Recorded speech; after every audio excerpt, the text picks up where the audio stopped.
Zethkalar adjusted his breathing apparatus and checked the time display on his wrist device. The meeting was scheduled to begin in 30 minutes. Around him, the diplomatic wing of Harmony Point Station buzzed with activity as Coalition personnel made final preparations for humanity's first official contact with galactic civilization. The young Velthari officer had seen many first contact situations before, but none quite like this. Most new species approach the Coalition with fear or desperation, seeking protection or resources. The humans had been different from the start. They had found the Coalition through their own exploration, arriving at the border systems with a small fleet and a simple message. We come in peace, but we are prepared for war. Nervous about meeting the mammals? Commander Velnash asked, his scaled face showing mild amusement. The older Velthari had decades of experience with new species integration. Not nervous, sir, curious, Zethkalar replied. Their preliminary communication suggests they have military capabilities far beyond what their technology level should allow. Velnash nodded. That's exactly why we're here. The Science Council wants a full military assessment before any formal treaties are signed. Through the observation deck's transparent walls, Zethkalar could see the human ship approaching. It was smaller than most Coalition vessels, but there was something about its design that made him uneasy. The hull seemed too thick, the weapon ports too numerous, and the overall construction too sturdy for what should be a simple diplomatic vessel. Contact approaching Docking Bay 7, the station's communication system announced. Human delegation requesting permission to board. Zethkalar watched as the human ship settled into the docking bay with precise movements. The pilot showed excellent skill, but that was expected. What surprised him was how quickly the humans completed their docking procedures. Most species took at least 20 minutes to properly secure their vessel and run safety checks. The humans did it in 8? They're efficient, Velnash observed. The first human to emerge from the ship was a tall male with short dark hair and piercing blue eyes. He wore a uniform that was clearly military in design but with diplomatic markings. Behind him came a smaller female with light brown hair tied back in a practical style. Her uniform was similar but carried different insignia. Captain Jake Morrison, Human Coalition Navy. The male introduced himself to the waiting Coalition delegation. His voice was calm and confident. This is Lieutenant Amy Brooks, my tactical officer. Zethkalar noted the title, tactical officer, not communications officer or science officer, but tactical. The humans had brought military expertise to a diplomatic meeting. Welcome to Harmony Point, Ambassador Krexthul replied in heavily accented standard. The Therian diplomat's forearms spread wide in a gesture of greeting. We are honored to meet representatives of humanity. The honor is ours, Morrison replied with a slight bow. We're grateful for this opportunity to establish formal relations. The initial pleasantries proceeded normally. The humans were polite, respectful, and seemed genuinely interested in peaceful contact. Zethkalar began to wonder if the intelligence reports had been exaggerated. Then the alarm started. The station's emergency lighting flickered on, bathing the corridor in red. The communication system crackled to life with urgent warnings. All personnel to emergency stations. Unidentified vessels approaching the station. Repeat, unidentified vessels approaching the station. Zethkalar felt his blood chill. Pirates. They had been plaguing this sector for months, but Harmony Point was supposed to be neutral territory. How many ships? Morrison asked, his entire demeanor changing in an instant. The polite diplomat was gone, replaced by something much more dangerous. Sensors show 4 vessels, heavy cruiser class. The station commander's voice came through the intercom. They're demanding we surrender all cargo and passengers. The coalition delegates looked at each other with worry. 4 heavy cruisers against a diplomatic station was hopeless. Harmony Point had defensive weapons, but nothing that could stand against that kind of firepower. What's the station's defensive capability? Brooks asked, pulling out a small device that began displaying tactical information. Lieutenant Brooks, we should evacuate to the inner levels, Ambassador Krexthul said nervously. Standard protocol for pirate attacks is to secure diplomatic personnel. Standard protocol assumes you're going to surrender, Morrison replied. We don't surrender, The human captain was already moving toward the command center with Brooks close behind. Zethkalar and Velnash followed, more out of curiosity than duty. Station Commander, this is Captain Morrison. We're offering our assistance in defending this station. Captain, with respect, you have one small ship. The pirates have 4 cruisers. Then we'll have to be creative. Zethkalar watched in fascination as the humans took control of the situation. Morrison began issuing orders with calm authority, while Brooks analyzed the tactical display with frightening speed. Amy, what's our advantage? Morrison asked. They're overconfident, Brooks replied immediately. They're approaching in standard formation, expecting easy surrender. They haven't bothered to scan for defensive capabilities. Station Commander, can you power down all non-essential systems and reroute power to shields? Yes, but that will only buy us minutes. Minutes are enough. Amy, can you access the station's communication array? Already on it, Brooks said, her fingers flying over the control panel. I'm broadcasting a distress signal on human frequencies.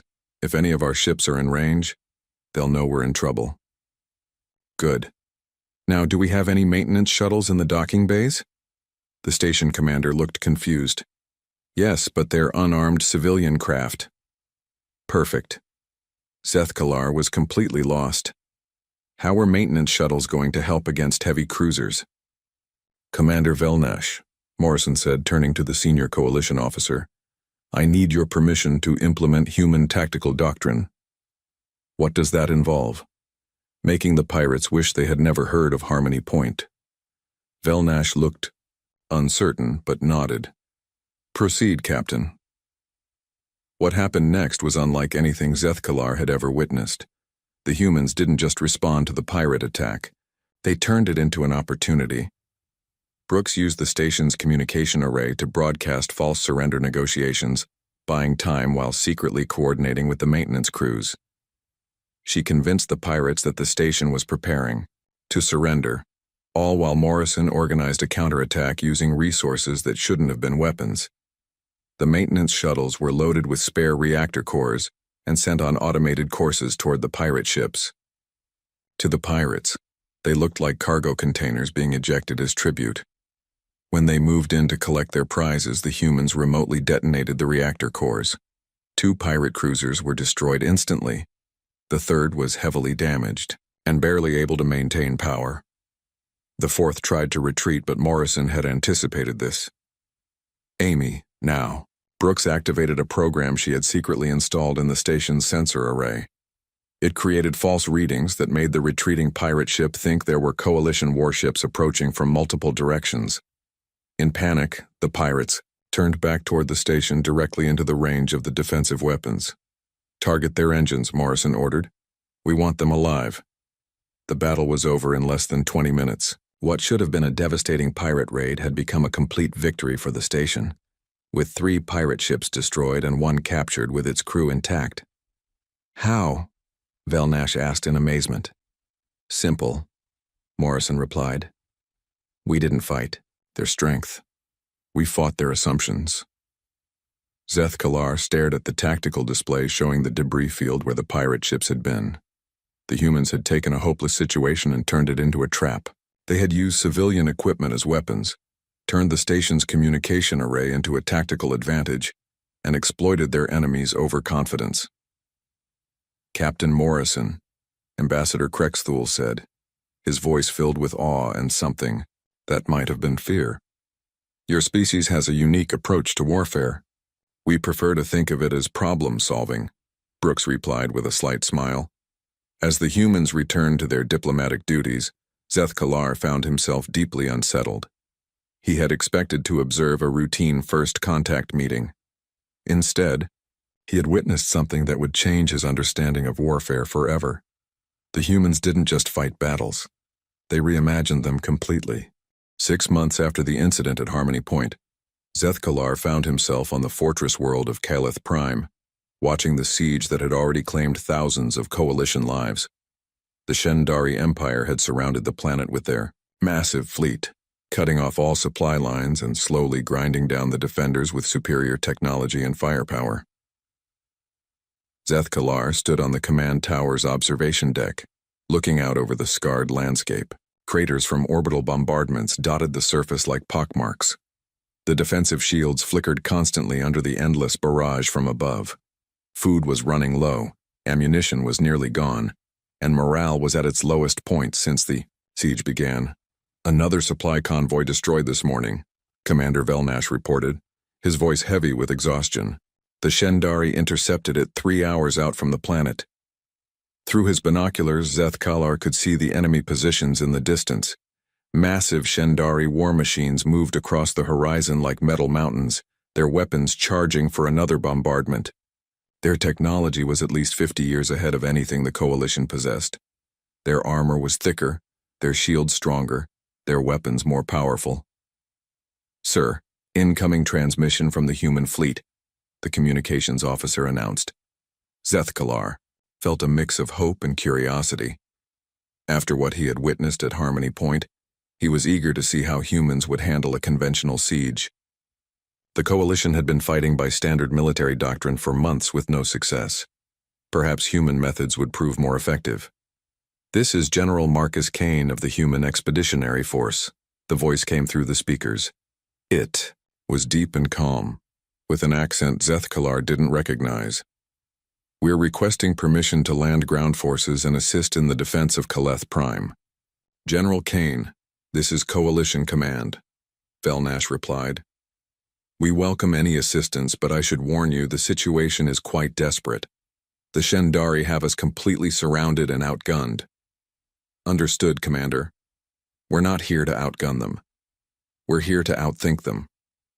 3 hours later, Zeth Kalar watched as human dropships descended through the defensive shields.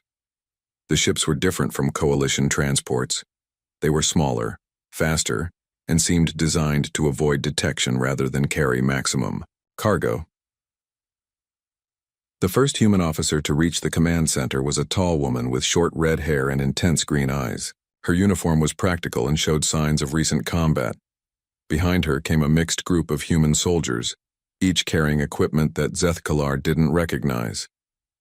"Lieutenant Colonel Lisa Hayes, Special Operations," the woman introduced herself, with a crisp salute. "General Kane is establishing a forward command post. He sent me to coordinate with Coalition forces." "What's your assessment of our situation?" Velnash asked. Hayes studied the tactical displays for several minutes before responding. "You've been fighting their strengths instead of exploiting their weaknesses." "What weaknesses?" "Their technology is superior in every way." "Their technology? Yes, but not their psychology." Zeth Kalar leaned forward, interested. This sounded similar to what he had heard from Morrison and Brooks at Harmony Point. "The Shendari are methodical," Hayes continued. "They follow established patterns, stick to proven tactics, and rely on their technological advantage. That makes them predictable." "How does predictability help us when they can simply blast through our defenses?" Hayes smiled, and Zeth Kalar felt a chill run down his spine. It was the same smile he had seen on Morrison's face just before the pirates at Harmony Point realized they had been trapped. "Because we're not going to fight their defenses. We're going to fight their confidence." Over the next week, Zeth Kalar watched as the humans implemented tactics that seemed to make no sense according to standard military doctrine. Instead of concentrating their forces for maximum defensive capability, they spread them out in small groups across the planet's surface. Sergeant Danny Rodriguez, a stocky human with an easy smile, began setting up what he called surprises throughout the abandoned sections of the city. These weren't traditional mines or defensive positions. They were psychological weapons designed to create fear and uncertainty. "The thing about siege warfare," Rodriguez explained to Zeth Kalar as they watched him work, "is that the attackers get comfortable. They think they know what to expect, so we give them something unexpected." The first surprise came on the third night of human involvement. A Shendari patrol unit was investigating a supposedly abandoned building when the entire structure collapsed on them. But it wasn't a simple demolition. Rodriguez had rigged the building to fall in a specific pattern, creating a maze of twisted metal and concrete that trapped the survivors in a psychological nightmare of echoing sounds and shifting shadows. "Rescue teams will spend hours getting them out," Rodriguez said with satisfaction. and every minute they spend on rescue is a minute they're not spending on attack. The psychological campaign escalated quickly. Tech specialist Sam Walker used the planet's communication networks to broadcast false reports into Shendari frequencies. The reports described coalition reinforcements that didn't exist, secret weapons that were never built, and tactical movements that were completely fictional. The enemy commanders are getting contradictory intelligence, Walker explained to the coalition officers. They're starting to second-guess their own scouts and question their battle plans. But it was the night raids that truly demonstrated human warfare philosophy. Lieutenant Colonel Hayes led small teams of soldiers into enemy territory, not to engage in direct combat but to create chaos and fear. Seth Kalar accompanied one of these raids more as an observer than a participant. He watched in amazement as Hayes and her team infiltrated a Shendari forward base without firing a single shot.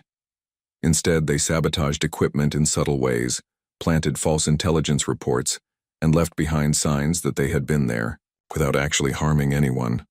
"Why didn't you attack them directly?" Seth Kalar asked as they retreated. "Because a dead enemy can't be afraid," Hayes replied. "A living enemy who knows we can reach him anytime we want will spread that fear to his friends." The effect was immediate and devastating. Shendari patrols became nervous and trigger-happy, sometimes firing on their own forces in the darkness. Supply convoys requested additional escorts, tying up resources that should have been used for the siege. Command posts increased security measures, slowing down decision-making and communication. General Kane's strategy became clear after 2 weeks. He wasn't trying to break the siege through superior firepower. He was breaking it by making the Shendari break themselves. "They're starting to make mistakes," Velnash observed during a command briefing. "Their bombardment patterns are becoming erratic. Their patrol schedules are inconsistent." "Fear makes people stupid," Kane replied simply. "And stupid enemies make tactical errors." The breakthrough came when a Shendari commander, paranoid about human infiltration, ordered his forces to fall back to more defensible positions. This created a gap in their siege line that Kane immediately exploited, not with a direct attack, but with a carefully planned deception. Using Walker's communication skills and Rodriguez's demolition expertise, the humans created the illusion of a massive coalition counterattack from the gap. False radio chatter, staged explosions, and carefully timed movements convinced the Shendari that they were facing a full-scale breakout attempt. The enemy response was exactly what Kane had predicted. Instead of investigating carefully, the Shendari rushed forces to contain what they thought was a major threat. This left other sections of their siege line weakened and exposed. "Now we hit them where they're not looking," Kane announced. The final assault came from an unexpected direction. While the Shendari were focused on the false breakout, Hayes led a coordinated strike against their orbital bombardment platforms. Using captured enemy equipment and forged identification codes, her teams infiltrated the platforms and sabotaged them from within. Without their orbital support, the Shendari ground forces found themselves vulnerable for the first time in months. The coalition forces, reinforced by human tactics and boosted by weeks of enemy psychological deterioration, broke the siege in a single day. Seth Kalar stood in the ruins of a Shendari command post, watching human soldiers process prisoners, who seemed more relieved than defeated. Many of the enemy troops appeared exhausted and jumpy, constantly looking over their shoulders as if expecting another human surprise. "How do you sleep at night?" one captured Shendari officer asked Hayes during his interrogation. "Better than you do," she replied calmly. Later, as the coalition celebrated their unexpected victory, Seth Kalar found himself alone with General Kane on the command tower. "Your people don't fight like anyone else," Seth Kalar observed. Kane nodded slowly. "War isn't about having the biggest gun. It's about making your enemy afraid to use theirs." The Shendari had every advantage: better technology, more ships, superior firepower. "They had everything except understanding their enemy," Kane replied. "They thought they were fighting the coalition. They never realized they were fighting humanity." As Seth Kalar watched the human ships prepare to depart, he felt a deep unease settling in his mind. 2 years after the siege of Caleth Prime, Zethkalar received orders that filled him with both excitement and dread. He was being assigned to Meridian Station as a military liaison officer. The massive supply depot orbited a gas giant in neutral space, serving as a critical hub for medical supplies bound for coalition colonies suffering from the Red Plague outbreak. Zethkalar had specifically requested this assignment because he knew humans were stationed there. After witnessing their unconventional tactics twice before, he wanted to study their methods more closely. What he didn't expect was to witness the most terrifying display of human determination he would ever see. The station was larger than most cities, with dozens of levels dedicated to storage, processing, and distribution of medical supplies. Commander Paul Stevens, the human officer in charge of station defense, gave Zethkalar a tour on his first day. "We process supplies for over 200 colonies," Stevens explained as they walked through endless corridors lined with medical containers. "If this station falls, millions of beings will die from the plague within months." Stevens was a quiet man with graying hair and tired eyes. Unlike the charismatic officers Zethkalar had met before, he seemed worn down by responsibility. His uniform was clean but showed signs of constant wear, and he moved like someone carrying a heavy burden. "The station seems well defended," Zethkalar observed, noting the weapon placements and shield generators. "Well enough for normal threats," Stevens replied, "but intelligence suggests the Ravager fleet might be moving into this sector." Zethkalar felt his blood chill. The Ravager fleet was a collection of pirates, mercenaries, and criminals united under the warlord Krexgoth. They had been raiding coalition supply lines for months, selling captured medical supplies to the highest bidder while colonies died from lack of treatment. "If they attack, evacuation protocols call for immediate withdrawal," Zethkalar said, reciting standard procedure. Stevens stopped walking and looked at him directly. "We won't be evacuating." "Sir, standard coalition doctrine clearly states that supply depots should not be defended against overwhelming force. The supplies can be replaced, not in time to save the colonies and not these supplies." Stevens gestured to the containers around them. "Do you know what's in these shipments?" Zethkalar shook his head. "The only effective treatment for Red Plague. It takes 8 months to manufacture each batch. If we lose what's here, there won't be time to make more before the outbreak spreads beyond control." The attack came 3 days later. Zethkalar was in the command center when the alarms began blaring. Through the observation windows, he could see enemy ships dropping out of hyperspace like falling stars. The scanner displays showed numbers that made his heart sink. 47 enemy vessels, reported Chief Petty Officer Maria Santos, a compact human woman with oil-stained hands and sharp eyes, including 6 heavy cruisers and 2 dreadnoughts. Against this force, Meridian Station had 12 defensive platforms and a handful of patrol ships. By any reasonable calculation, the battle would be over in minutes. "All stations, this is Commander Stevens." The human's voice came over the intercom, calm despite the impossible odds. "We are not evacuating, we are not surrendering, we are holding this station until relief arrives or until there's nothing left of us to hold it." "Sir," Zethkalar said urgently, "this is suicide. No shame exists in tactical withdrawal when facing impossible odds." Stevens looked at him with those tired eyes. "You're right. This probably is suicide. But sometimes the right thing to do is also the stupid thing to do." What followed was unlike any battle Zethkalar had ever witnessed. The humans didn't fight like they were trying to win. They fought like they were trying to make their deaths cost as much as possible. Chief Santos performed miracles with the station systems. When the main power grid took damage, she rerouted power through the waste recycling system. When the defensive shields overloaded, she used the loading bay force fields as makeshift barriers. When the weapon platforms ran out of ammunition, she turned the cargo launchers into improvised mass drivers, hurling supply containers at enemy ships with devastating effect. "Maria, we need more power to the forward shields," Stevens called out as explosions rocked the station. "I'm pulling it from life support on levels 12 through 18, Santos replied, her hands flying over the control panels. "We've got maybe 20 minutes of air on those levels." "Do it."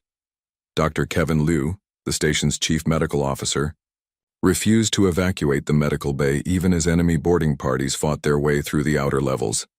Zethkalar watched in amazement as the human doctor continued treating wounded coalition soldiers while plasma bolts flew past the medical bay windows. "Doctor, you need to move to a secure location," Zethkalar urged. "My patients can't be moved," Liu replied calmly, applying bandages to a wounded Therian Marine. "If I leave them, they die, so I'm not leaving." The human doctor worked with steady, hands even as the station shook around him. When enemy fire cut the power to his medical equipment, he continued treatment using manual tools and battery-powered devices. When the medical bay's walls were breached, he simply moved his patients to the interior rooms and kept working. Private First Class Tony Mitchell, barely old enough to be called an adult by human standards, single-handedly held the communication center against 3 separate boarding attempts. Zethkalar watched through security cameras as the young human used furniture, medical equipment, and maintenance tools to create improvised defenses. "Why doesn't he retreat to a better position?" Zethkalar asked. "Because without communications, we can't coordinate the defense," Stevens replied. "Tony knows that if he leaves that room, we all die separately instead of together." The young human fought with desperate creativity, turning the communication center into a fortress using whatever he could find. When his weapon ran out of power, he used tools from the maintenance closet. When the tools broke, he used his bare hands. When enemy soldiers finally breached his position, he was still transmitting coordinates to the remaining defensive positions. Captain Sue Ellen Davis managed the impossible task of evacuating non-essential personnel while the battle raged around her. Zethkalar watched as she organized evacuation shuttles under enemy fire, making split-second decisions about who could be saved and who would have to stay. "We can take 12 more on this shuttle," she reported to Stevens. "Medical personnel only," Stevens replied. "Everyone else stays." Davis didn't argue. She simply helped load wounded medical staff onto the shuttle and sent it away, knowing she was probably watching their last chance for escape disappear into space. As the battle continued, Zethkalar began to understand something that terrified him. The humans weren't just willing to die for their mission. They were eager to make their deaths meaningful. Every sacrifice bought more time. Every loss inflicted damage on the enemy. Every act of courage inspired others to fight harder. "Sir, enemy forces have breached Level 5, Santos reported. They're heading for the medical storage areas. Seal the blast doors," Stevens ordered. "Sir, that will trap our people on those levels. Do it." Stevens's voice never wavered, never showed emotion, but Zethkalar could see the pain in the human commander's eyes. Every order he gave condemned more of his people to death, and every one of them followed those orders without hesitation.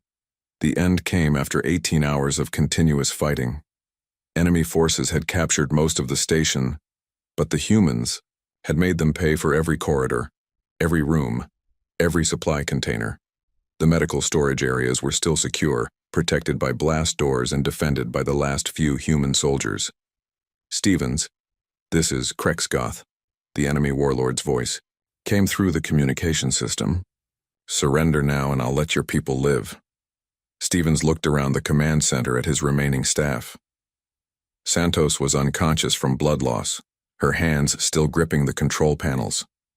Liu was visible through the medical bay windows, still treating wounded even though enemy soldiers were just outside his door. Mitchell's communication station had gone silent hours ago. "This is Commander Stevens," the human replied. "I have a counteroffer." "I'm listening. You can have the station, but the medical supplies stay here." Krexgoth laughed. "You're in no position to make demands, human." "Actually, I am." Stevens pressed a button on his console. "Chief Santos rigged the medical storage areas to explode if anyone tries to access them without the proper codes. Codes that only I know." "You're bluffing. I'm human. We don't bluff about things like this." There was a long silence. Then Krexgoth spoke again, his voice tight with anger. "You would destroy supplies needed to save millions of lives?" "I would prevent you from selling those supplies while millions die," Stevens corrected. "The supplies stay here, or nobody gets them. And, if I simply leave, then coalition relief forces will arrive in 6 hours, and the supplies will be distributed as intended. Zeth Kalar watched in fascination as the human commander turned a total defeat into a negotiating position. Even with his station captured, his forces destroyed, and his own death certain, Stevens was still fighting. The Ravager fleet withdrew 2 hours before coalition reinforcements arrived. They had won the battle but lost the war. The medical supplies were saved. 3 months after the incident at Meridian Station, Zeth Kalar found himself aboard the coalition vessel Deep Explorer, part of a joint task force hunting the most elusive enemy the galaxy had ever known. The Ghost Fleet had been striking supply, convoys and colonies for over a year, appearing from nowhere, hitting their targets with devastating precision, and vanishing before any response could be mounted. The task force included ships from 6 different coalition species, all equipped with the most advanced sensors and tracking technology available. They had been searching for weeks without finding so much as a trace of the enemy. Every lead turned cold, every trap came up empty, and every prediction proved wrong. Another convoy attacked at Vega 7, reported the intelligence officer, a nervous Beltani with twitching antennae. Same pattern as before. Ships appeared, destroyed the escorts, looted the cargo, and disappeared before our patrol could respond. Admiral Thax Duran of the Velthari Navy studied the tactical display. With growing frustration, the Velthari were known for their logical approach to warfare, but logic seemed useless against an enemy that defied every predictable pattern. "How many ships this time?" the Admiral asked. "Unknown. Survivors report seeing vessels that didn't match any known configuration. The attacks lasted exactly 17 minutes, then nothing." Zeth Kalar leaned forward from his position at the observation station. After everything he had witnessed, he was beginning to understand that conventional thinking would never solve this problem. The Ghost Fleet wasn't just using advanced technology, they were using something more dangerous. "Sir, incoming transmission from the human task force," the communications officer announced. "Put them through."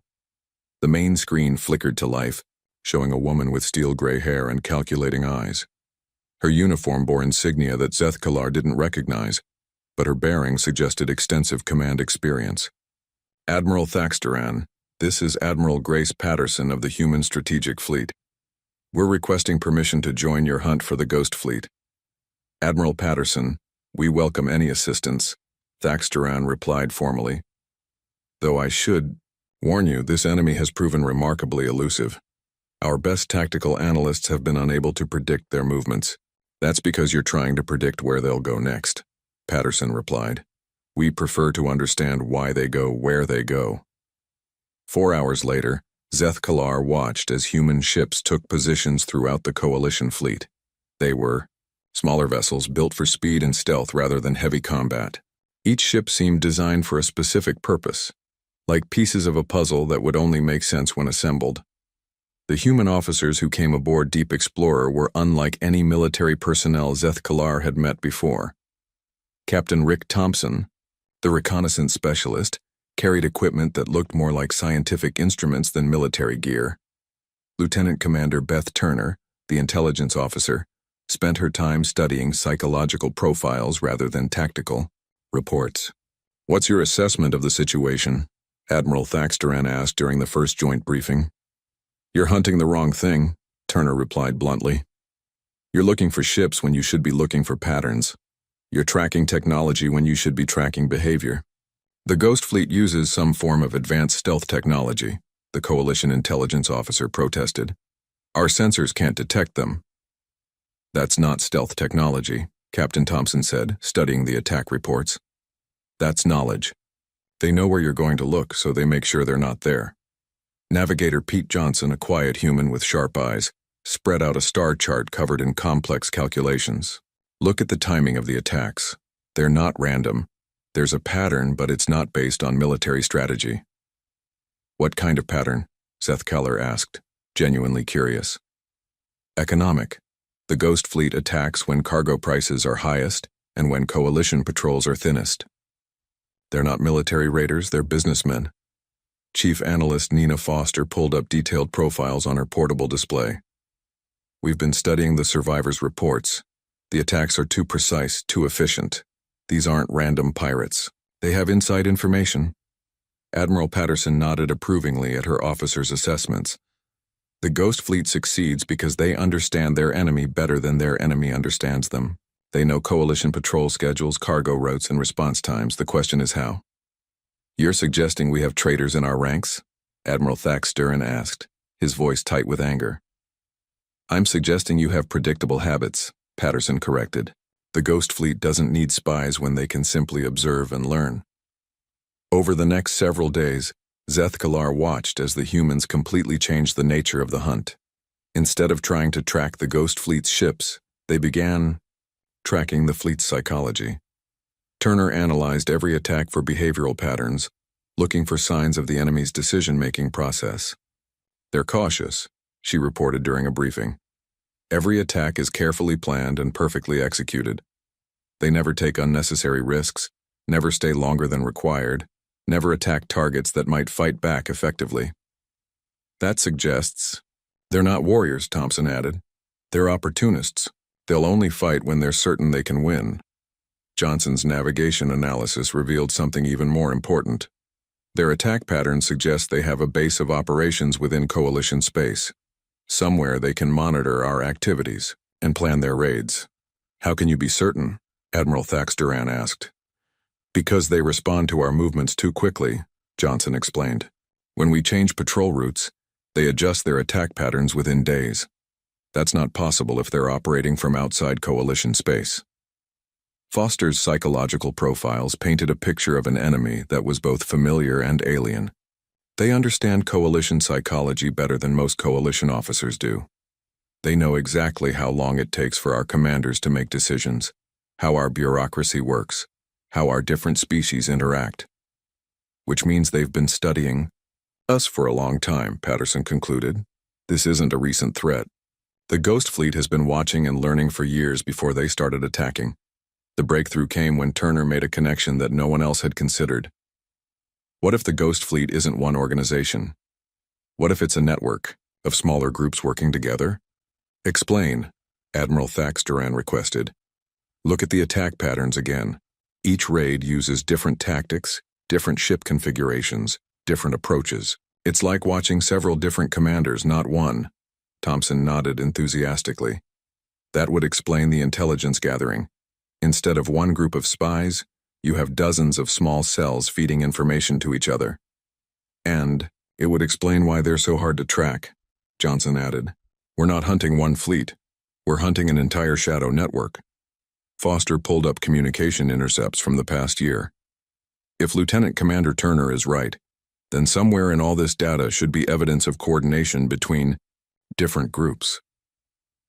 The analysis took 3 days. Working around the clock, the human intelligence team sifted through thousands of communications, looking for patterns that Coalition analysts had missed.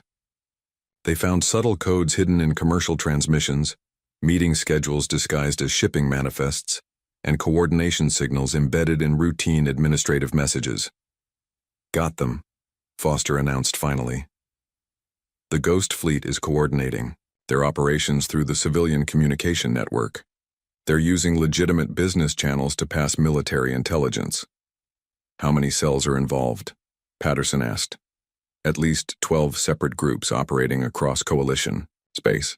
Each one feeds intelligence to the others, but they rarely operate in the same sector at the same time. Admiral Thax Duran stared at the evidence with growing amazement. How did you see what our analysts missed? We didn't look for what they were hiding, Turner explained. We looked for what they were thinking. The trap was elegant in its simplicity. Instead of trying to predict where the Ghost Fleet would strike next, the humans created a situation where the enemy would have to reveal themselves. We're going to make them desperate, Patterson explained during the final briefing. Desperate enough to take risks they've been avoiding. The plan involved spreading false information through the same communication channels the Ghost Fleet was using. Johnson created fake shipping schedules for extremely valuable cargo. Foster planted psychological profiles suggesting that Coalition forces were demoralized and vulnerable. Thompson arranged for patrol schedules to appear compromised. The Ghost Fleet has been successful because they only attack when they're certain of victory, Patterson said. We're going to offer them a target so tempting that they'll attack even when they're not certain. The bait was a single transport carrying what appeared to be prototype weapons technology. According to the planted intelligence, the transport was lightly defended and following a predictable route through a remote system. Zethkalar was aboard one of the hidden coalition ships when the Ghost Fleet took the bait. Watching the enemy vessels appear on sensors was like watching ghosts become solid. Ships materialized from empty space, their stealth systems disengaging as they moved to attack the transport. 20 years had passed since the Ghost Fleet incident, and Zethkalar sat in Murphy's bar on New Geneva Station, nursing a drink that had gone warm an hour ago. The establishment was a quiet place where retired military personnel from across the coalition came to forget about wars they had fought and friends they had lost. Across from him sat Junior Officer Kyle Thara, a young Velthari who had specifically requested this meeting. Her scales still held the bright green color of youth, and her eyes burned with the eager curiosity that reminded Zethkalar of himself, decades ago. "Senior Officer Zethkalar," she said formally. "I've read all the official reports about human military operations, but I wanted to hear about them from someone who was actually there." Zethkalar looked at the young officer and saw himself as he had been at Harmony Point, full of confidence in his understanding of warfare, and certain that the galaxy followed predictable rules. The years had worn away that certainty, leaving behind something much more complex. "Why do you want to know about human warfare?" he asked. "Because they're different," Kyle Thera replied. "Every other species follows standard military doctrine, but humans seem to rewrite the rules every time they fight. I want to understand how they think." "Be careful what you wish for," Zethkalar said quietly. "Understanding humans changes you." Behind the bar, Joe Murphy continued cleaning glasses with the methodical precision of someone who had learned to focus on simple tasks. The human was older now, his hair completely gray, and his hands marked with scars from battles Zethkalar could only imagine. Murphy had been running this bar for 15 years, serving drinks to veterans who needed a place where they could speak freely about things they couldn't discuss anywhere else. "You've been telling her the war stories," Murphy said without looking up from his work. "Did you get to the part where you explain what it costs?" Zethkalar nodded slowly. "I was getting to that." "What costs?" Kyle Thera asked, confusion evident in her voice. Murphy set down his glass and looked directly at the young officer. His eyes held a weight that reminded Zethkalar of Commander Stevens at Meridian Station, the same burden of responsibility and sacrifice. "Kid, you want to know how humans fight? We fight by becoming the thing we're fighting against, and then we have to live with what we've become." "I don't understand." Zethkalar leaned forward, choosing his words carefully. "At Harmony Point, I watched humans turn a diplomatic station into a trap that destroyed 4 pirate ships. Captain Morrison and Lieutenant Brooks made decisions that saved everyone on that station. But afterward, I saw them sitting alone, staring at the wreckage they had created. They were victorious. They should have been celebrating. They were thinking about the pirates who died," Murphy said quietly, wondering if there had been another way, questioning whether they had made the right choice. "That's what makes humans dangerous, kid. We don't just win battles. We carry them with us forever." Kyle Thera looked puzzled. "But carrying guilt makes you weaker, not stronger." "Does it?" Zethkalar asked. "At Calith Prime, I watched General Kane break a 6-month siege by turning the enemy's minds against them. He used fear and confusion as weapons, making soldiers afraid to trust their own commanders. It was brilliant and effective. And after the victory, Kane spent 3 days visiting wounded enemy soldiers in the medical bay. He spoke to each, one personally, not as a conqueror but as someone seeking forgiveness for what he had been forced to do." Murphy nodded grimly. "Marcus came through here a few years back, still asks about those soldiers, still wonders if he could have found a way to win without breaking their spirits." "That doesn't make sense," Kyle Thera protested. "Why feel guilt? For defeating your enemies?" "Because humans understand that enemies are just people on the other side of a line," Zethkalar explained. "At Meridian Station, Commander Stevens chose to let his people die rather than abandon civilians who needed medical supplies. but he also chose to let enemy soldiers live when he could have killed them. The Ravager fleet had attacked them. They deserved to die. That's what most species would think, Murphy said, refilling their drinks. But Stevens understood that those soldiers were following orders, just like his own people. The real enemy was the system that put them in conflict, not the individuals caught in it. Zethkalar remembered the conversation he had with Stevens after the battle. The human commander had been sitting in the ruins of his station, surrounded by the bodies of his crew, and his first concern had been for the enemy prisoners who were wounded in the fighting. "He told me something that still haunts me," Zethkalar said. "He said that the hardest part of being human isn't winning battles. It's remembering that your enemies have families who love them, just like your own people do. But that knowledge makes them hesitate," Kelthera argued. "It makes them weak." "No," Murphy said firmly. "It makes them careful. There's a difference."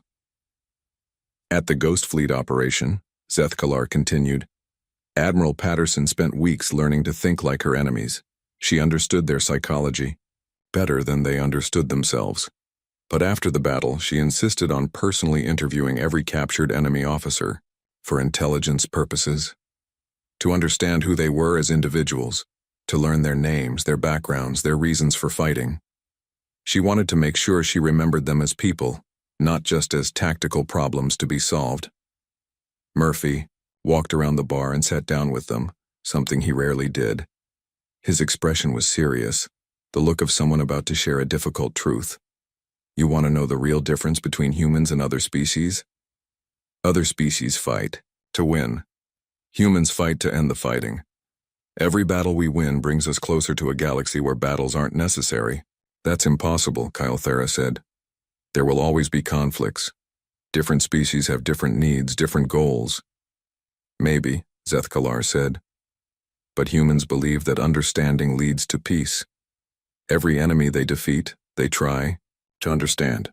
Every victory they achieve, they use to build bridges instead of walls." He thought about all the human officers he had served with over the years. Morrison had become a diplomatic instructor, teaching other species how to resolve conflicts without violence.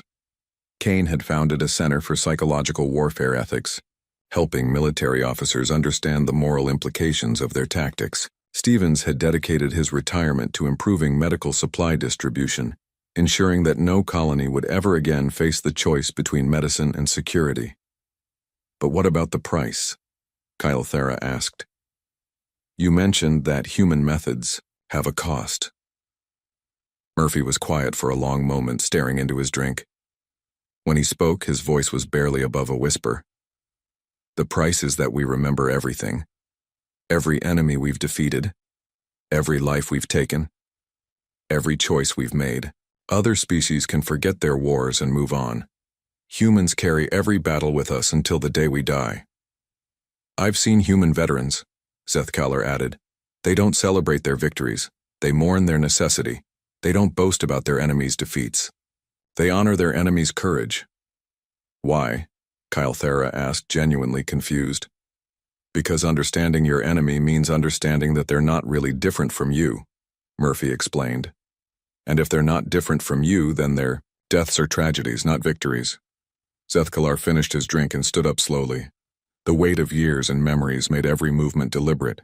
"Junior Officer Kelthera, you asked me to explain human warfare. Here's what I've learned. Humans don't fight because they love war. They fight because they love peace. They don't defeat enemies because they hate them. They defeat enemies because they understand them. And that understanding," Murphy added, "changes both the defeated and the victorious. It makes the defeated more human, and it makes the victorious more responsible." "I still don't understand why that's frightening," Kelthera admitted. Zethkalar looked at her with eyes that had seen too much. "Because once you truly understand someone, you become responsible for their welfare. Humans don't just win wars. They become responsible for their enemies' futures. They carry the burden of everyone they've ever fought, everyone they've ever defeated, everyone they've ever saved. And that responsibility never ends," Murphy said quietly. "It just grows heavier with every victory." As Kelthera left the bar, Still processing what she had learned, Zeth Kalar remained seated with Murphy. The old human bartender continued, cleaning glasses, but his movements had slowed. "Do you regret it?" Zeth Kalar asked. "Carrying all that weight?" Murphy considered the question for a long time. "No," he said finally, "but I understand why it scares you. A species that treats their enemies like family is either the most noble thing in the galaxy or the most dangerous. Which do you think it is?" Murphy smiled sadly. "Both. That's what makes us human." As Zeth Kalar walked back to his quarters, he reflected on the stories he had shared and the truths he had revealed. He had spent decades trying to understand human warfare, only to realize that the real mystery wasn't how humans fought. The real mystery was how they lived with themselves afterward, and perhaps that was the most frightening thing of all about humanity. They had found a way to wage war while keeping their souls intact,